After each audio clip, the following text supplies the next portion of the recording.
Hi friends, आज शुरू करते हैं अपीयरेंस कैन बी डिसीटिव के पार्ट 19।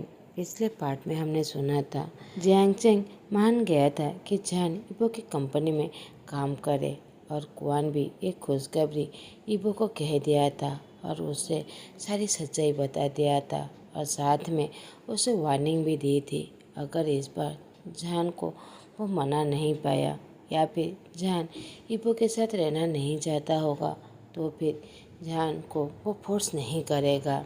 मगर इबो तो अपने मन में ठान ही लिया था कि जान बस उसका है। अब आगे की स्टोरी। इबो आज बहुत ज़्यादा खुश था कि जान आज उसके कंपनी में काम करने वाला है। आज के बाद वो हर दिन जान को देख सकता है और इस पर उसे मना कर उसे प्यार का कन्फेस कर कर उसे हमेशा अपना बना देगा। ये सोचकर ही वो खुशी से बाहर जाने ही वाला था कि उसके सामने जियांग चेंग आ जाता है जो गुस्से से बस उसकी तरफ देख रहा था। इबो अपने सामने जियांग चेंग को देखकर वो थोड़ा सा सरप्राइज हो जाता है, फिर भी एक छोटी सी स्माइल देते हुए कहता है, जियांग चेंग तुम यहाँ पर? ठीक है, अंदर आओ, बात करते हैं। जियांग चेंग कहता है, नहीं, मुझे तुमसे कुछ कहना है, वो भी यहीं पर। इबो पहले डर जाता है फिर भी नर्वसली कहता है, क्या कहना है? जियांग चेंग थोड़ा सा सैड होते हुए कहता है, इबो तुम्हें पता है जान बचपन से ही बहुत ज़्यादा दुखी है। उसे बचपन से ना पेरेंट्स का प्यार मिला ना भाई बहनों का। मैं उसका बड़ा भाई होते हुए भी मैं उसे कभी भी प्रोटेक्ट नहीं कर पाया और ये बात हम दोनों अच्छे से जानते हैं कि तुमने जान के साथ कैसा बिहेव किया है और तुमने उसे कितना ज़्यादा हर्ट किया है। इबो ये बात सुनकर बहुत ज़्यादा दुखी हो जाता है। वो अपना सर झुका लेता है। जियांग चेंग कहता है, इबो ये बात दोहरा कर मैं तुम्हें दुखी नहीं करना चाहता क्योंकि जितनी गलती तुम्हारी थी उतनी गलती मेरा भी है क्योंकि मैं बड़ा भाई होते हुए भी उसे कभी भी प्रोटेक्ट नहीं कर पाया। मगर अब सब कुछ बदल गया है जान, वो 3 साल वो सब कुछ भूल गया है। मैं बस चाहता हूँ तुम इस बार उसे कुछ भी हर्ट मत करना। और गुस्से से इबो की तरफ देखते हुए कहता है, इस पर मैं कभी भी माफ़ नहीं करूँगा, उसे हमेशा प्रोटेक्ट करूँगा। उसे तुम थोड़ा सा भी हर्ट किए तो मैं तुम्हें नहीं छोड़ूंगा। मुझे पता है कुआन ने तुम्हें जान के बारे में सारी सच्चाई कह दिया है। बस मैं इतना चाहता हूँ तुम उसका अच्छे से ख्याल रखना और उसे थोड़ा सा भी हर्ट मत करना। ये कहकर वो वहाँ से चला जाता है। इबो साइलेंटली कुछ देर तक वहीं पर ही खड़ा रहता है। वो जियांग चेंग को कोई भी आंसर नहीं देता। कुछ देर बाद वो मुस्कुराते हुए कहता है, नहीं जियांग चेंग, मैं अपनी जान को इस बार कभी भी हर्ट नहीं करने दूंगा। और अपने फेस में एक बड़ी सी स्माइल देते हुए वो ऑफिस की तरफ जाने लगता है। वो ऑफिस के अपने कैबिन पर बैठा ही हुआ था कि उसका सेक्रेटरी ली भाई जान के बारे में आकर इन्फॉर्म करता है तो इबो बहुत ज़्यादा खुश हो जाता है और उसे अंदर आने के लिए कह देता है। जान तो बड़ी सी स्माइल देते हुए इबो के पास आ जाता है। वो इबो को देखकर पहले तो बहुत ज़्यादा सरप्राइज हो जाता है और बहुत ज़्यादा एक्साइटेड होते हुए कहता है, सर आप वही है ना जो पार्टी पर उस दिन आपसे मिला था? और वो आगे कुछ कहे ले भाई उसे पीछे से चिंटी मारता है और उसे इशारे से चुप रहने के लिए कहता है। तो जान को एहसास होता है कि वो अब क्या कहने वाला था। वो धीरे से गुड मॉर्निंग कहकर जाकर बैठ जाता है और अपनी फाइल इबो को दिखाने लगता है। इबो तो जान के ऐसी एक्साइटेड बातें सुनकर पहले तो वो भी बहुत ज़्यादा खुश हो गया था। जब लेफेई ने जान को पीछे से चिंटी मारा था वो देखकर इबो तो बहुत ज़्यादा गुस्सा हो गया था। मगर इस बात अब वो गुस्सा नहीं हो सकता था। वो इसलिए अपने आप को काम डाउन करते हुए बस कोल्ड से फेस लेकर वो अपनी सीट पर बैठा हुआ था और जान की फाइल देखने लगता है। उसे उस फाइल में कोई भी इंटरेस्ट नहीं था। वो तो ये मन ही बना लिया था कि जान यहीं पर ही काम करेगा। वो उसे अपॉइंटमेंट दे देता है और कल से ज्वाइन करने के लिए कह देता है। जान तो बड़ी सी स्माइल देते हुए वहाँ से जाने लगता है और भीड़ से पीछे मुड़कर इबो की तरफ देखता है और फिर से स्माइल देते हुए वहाँ से जाने लगता है। अब वो उसके रूम से बाहर आ गया था और वो अपने चेस्ट पर हाथ रखते हुए कहता है, पता नहीं ये मुझे क्या हो रहा है, मेरा हार्ट इतने जोर से बीट क्यों कर रहा है। मुझे ऐसा लग रहा है जैसे मैंने इबो सर को कहीं पर तो देखा है, मगर कहाँ पर। ली भी जान के पीछे आ गया था। वो उसके शोल्डर पर हाथ रखते हुए कहता है, जान क्या हुआ। जान उसकी तरफ देखकर एक छोटी सी स्माइल देते हुए कहता है, कुछ नहीं। ली पे एक बड़ी सी स्माइल देते हुए कहता है, कंग्रेचुलेसन जान, आज तो पार्टी बनता है। जान भी बड़ी सी स्माइल देते हुए नोट करता है और कहता है, आज रात को। अब जान वहाँ से चला जाता है। दूसरी तरफ हीपो जो बंदर की तरह बस उछल कूद रहा था। आज वो बहुत ज़्यादा खुश था कि वो जान को इतने सालों बाद वो अपने करीब देख पाया, जिसके फेस में एक बड़ी स्माइल थी। हीपो तो जान की स्माइल में ही पूरी तरह खो गया था। वो बस जान के फेस के बारे में ही सोच रहा था। उसी समय ली भाई उस कमरे में आता है। हीपो को तो होश भी नहीं था। ली भाई ईबो को बुलाने लगता है, मगर ईबो का ध्यान तो कहीं दूसरी तरफ था। अब ली भाई बड़ी जोर से चिल्लाते हुए कहता है, सर। ईबो सडन उसकी तरफ देखने लगता है। उसकी आंखें तो गुस्से से पूरी तरह रेड हो गया था। ली भाई तो पूरी तरह घबरा जाता है और कहता है, सॉरी सर, आप सुन नहीं रहे थे इसीलिए। ईबो का गुस्सा तो इस बात पर नहीं था कि उसने अभी उसके बहुत ज़ोर से चिल्लाया। उसका गुस्सा तो उस वक्त था जब वह जान को पीछे से चिंटी मारा था। उसकी हिम्मत कैसे हुई मेरे सामने मेरी जान को छूने की। अब तो इससे पनिशमेंट देना ही पड़ेगा। ईबो ये सोच ही रहा था कि लीपे एक छोटी सी स्माइल देते हुए कहता है, सर क्या आज मैं जल्दी जा सकता हूँ। वो सर जान आज पार्टी दे रहा है। ईबो तो ये सुनकर बहुत जेलस हो जाता है और वो गुस्से से बस उसकी तरफ देख रहा था। वो अब लीपे को जान के करीब भी नहीं जाना देना चाहता था। वो तो बस इसकी बातों पर इसलिए मान रहा था कि वो जान को किसी तरह उसकी कंपनी में ज्वाइन करने के लिए मना ले। अब तो जान उसकी कंपनी में ज्वाइन कर चुका है। अब इसका कोई भी काम नहीं है कि वो जान के करीब जा सके।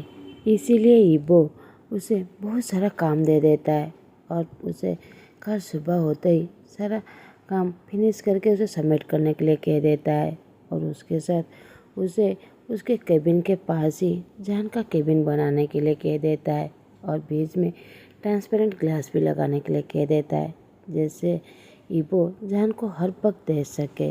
लीफे तो बस मगर कहकर ही वहीं पर अटक जाता है। अब वो रात भर जाग ऑफिस में काम करने लगता है। अब वो जान के साथ कोई भी पार्टी में नहीं जा पा रहा था। ईबो तो ये बात सोचकर ही बहुत ज़्यादा खुश हो जाता है। अब अगले दिन जान जो अपने रूम में बैठा हुआ था, ईबो जैसे ही अपने रूम में आता है वो पहले जान के रूम की तरफ देखता है। जान जो अपने काम कर रहा था उसके फेस में एक बड़ी सी स्माइल थी। जान तो उस वक्त बहुत ज़्यादा क्यूट और ब्यूटीफुल लग रहा था। ईबो ये से देखकर ही अपनी चेयर के पास बैठ जाता है। वो बस जान की तरफ ही देख रहा था। उसी समय सेक्रेटरी लीप ही उसके रूम में आता है और सर से फेस बनाते हुए कहता है, सर मैंने सारा काम खत्म कर लिया, वो आगे कुछ कहे। ईबो कोल्ड वॉइस में कहता है, आज का शेड्यूल क्या है।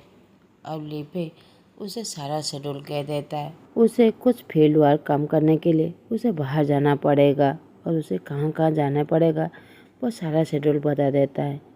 ईबो ये सुनकर वो थोड़ा सा सैड हो जाता है कि वो जान को नहीं देख पाएगा, मगर कुछ देर सोचने के बाद वो जान को भी अपने साथ ले जाने के लिए डिसाइड कर लेता है।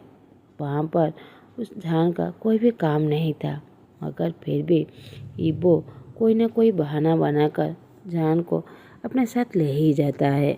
इसी तरह ईबो का जब कोई ना कोई बाहर काम रहता था तो वो जान को कोई ना कोई बहाना बनाकर उसके साथ ले जाता था और वो दोनों साथ में ही डिनर करते थे। अगर ईबो कोई भी बात नहीं कर पाता था। वो बस कोट से फेस बनाकर बस बैठा रहता था। जान तो उसके साथ बहुत ज़्यादा बोर हो जाता था क्योंकि वो उसे कुछ भी नहीं कह रहा था। और जान का नेचर तो इब्बो से पूरी तरह उल्टा था। और फिर वो इब्बो से जानना भी चाहता था कि वो लोग पहले कभी मिले थे, क्योंकि जान इब्बो को देखकर उसका हार्ट बीट जो बहुत ज़्यादा तेज हो जाता था और उसे हमेशा लगता था कि इब्बो उसका कोई ना कोई बहुत ज़्यादा करीबी इंसान है जिसे वो भूल रहा है। दूसरी तरफ इब्बो जो हमेशा कोशिश करता था वो जान से कोई ना कोई बात शुरू करे। जब उसे जान सर कहकर बुला रहा था, इब्बो को भी बहुत बुरा लगता था। वो चाहता था कि एटलीस्ट वो दोनों दोस्त बन जाएं, मगर कभी भी हिम्मत ही नहीं बना पाया। आज जान और इब्बो दोनों रेस्टोरेंट में बैठकर डिनर के लिए वेट कर रहे थे। जान हिम्मत करते हुए कहता है, सर मैं कितने दिनों से आपसे एक सवाल पूछना चाहता हूँ।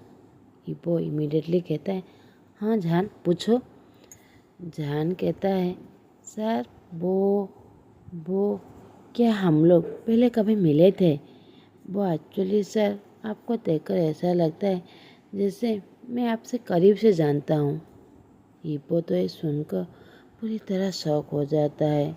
ये बात नहीं है कि इब्बो नहीं चाहता कि जान उसे याद करे कि वो बस उसका हस्बैंड है, मगर वो उस 3 साल की बुरे वक्त को याद नहीं कराना चाहता था। वो नहीं चाहता था कि जान उन बीते समय को याद करे जब इब्बो उसे बहुत ज़्यादा हर्ट कर रहा था। इब्बो नर्वसली कहता है, नहीं तो। जान कहता है, ओ सर आपकी स्कूल का नाम क्या है? इब्बो जैसे ही अपना स्कूल का नाम बताता है, जान तो अपने चेयर से खुशी से उछल करने लगता है। कहता है, सर आप तो मेरे स्कूल में पढ़ रहे थे। अब मुझे याद आया, आप मेरे चेंगा के फ्रेंड्स हैं।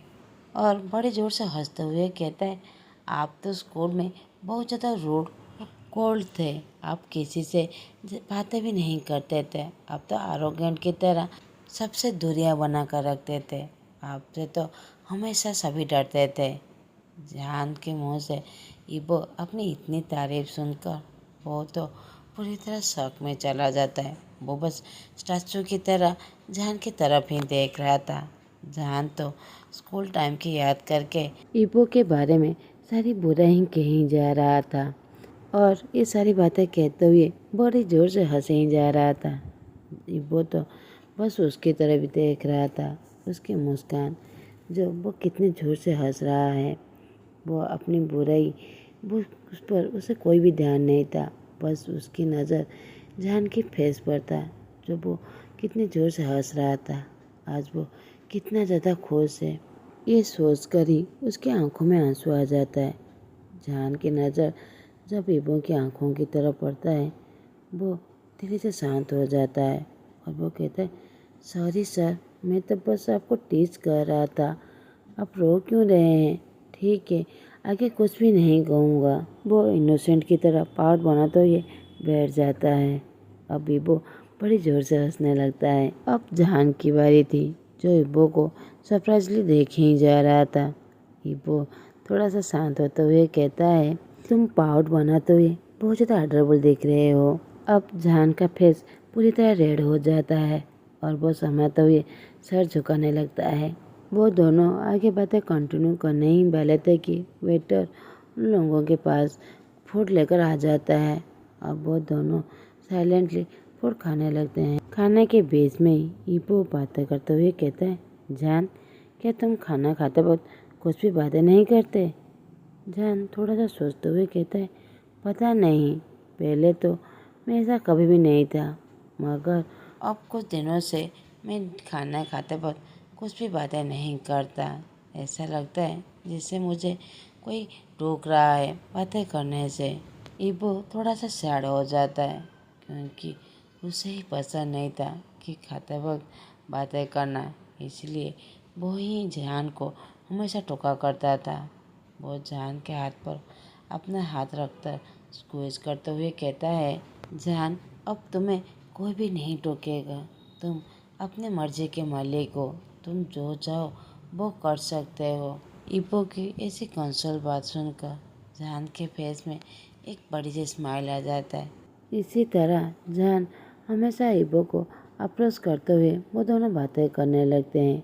अब वो दोनों अच्छे दोस्त बन गए थे। अब जान इबो को सर कहना भी बंद कर दिया था।